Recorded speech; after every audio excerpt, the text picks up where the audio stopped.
प्रदर्शन करने वाले किसानों पर हरियाणा सरकार ने एनएसए के तहत कार्रवाई करने की बात कही थी। एनएसए माने नेशनल सिक्योरिटी एक्ट। ये उनके ऊपर लगाया जाता है जो देश के लिए खतरा माने जाते हैं। आधी रात को निकाले गए इस ऑर्डर को सूरज निकलते ही पलट दिया गया।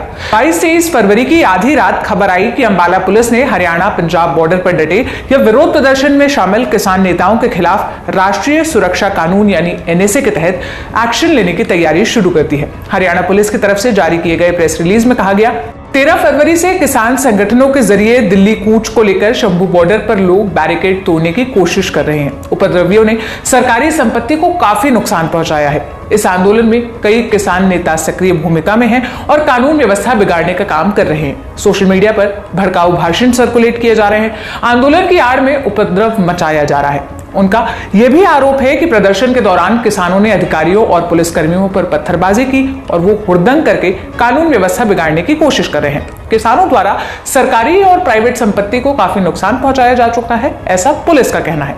इस आंदोलन के दौरान करीब 30 पुलिसकर्मियों को चोट आई है, एक पुलिस कर्मचारी का ब्रेन हैमरेज हुआ है और 2 पुलिसकर्मियों की मौत हो चुकी है। यह हरियाणा पुलिस का कहना है। उन्होंने आगे कहा, आपराधिक गतिविधियों को रोकने और कानून व्यवस्था बनाए रखने के लिए धारा 2 के प्रावधान 3 और राष्ट्रीय सुरक्षा अधिनियम 1980 यानी एनएसए एक्ट के तहत किसान संगठनों के पदाधिकारियों को नजरबंद करने की कार्रवाई प्रशासन के जरिए अमल में लाई जा रही है ताकि आंदोलन के दौरान कानून व्यवस्था को कायम रखा जा सके। और एनएसए लगाने के फैसले पर हमने पुनर्विचार कर तय किया कि इसे रद्द किया जाएगा। हरियाणा पुलिस सभी प्रदर्शन करने वाले किसान और किसान नेताओं से अपील करती है कि शांति बनाए रखें और कानून व्यवस्था बनाए रखने में हमारा सहयोग करें।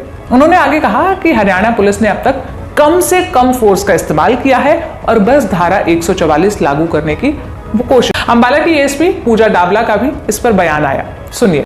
एनएसए को लेके जो है उच्च अधिकारियों द्वारा हमारे फैसला लिया गया है कि अभी हम इसका कोई भी प्रावधान लागू नहीं कर रहे हैं, किसी भी तरह का इसके एनएसए के तहत कोई एक्शन नहीं लिया जा रहा, कोई प्रावधान हम लागू नहीं कर रहे हैं।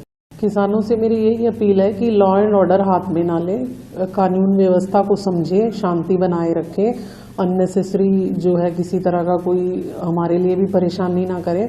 अगर लॉ एंड ऑर्डर मेंटेन रहेगा, शांति बनी रहेगी तो हमारी तरफ से कोई किसी तरह का अननेसेसरी एक्शन नहीं लिया जाएगा। इसके अलावा पुलिस की ओर से कहा गया कि आंदोलनकारियों द्वारा सरकारी और निजी संपत्ति को पहुंचाए गए नुकसान का आकलन किया जा रहा है।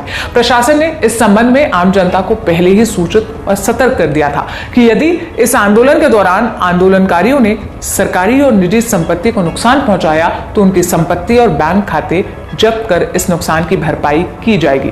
इसे लेकर पुलिस ने कहा कि अगर किसी आम आदमी को इस आंदोलन के दौरान या उसकी किसी संपत्ति का नुकसान हुआ है तो वो प्रशासन को नुकसान का विवरण दे सकता है। तो अब इस फैसले पर और इस फैसले के पलटने पर आपकी क्या राय है, आप हमें कमेंट बॉक्स में जरूर बताइए।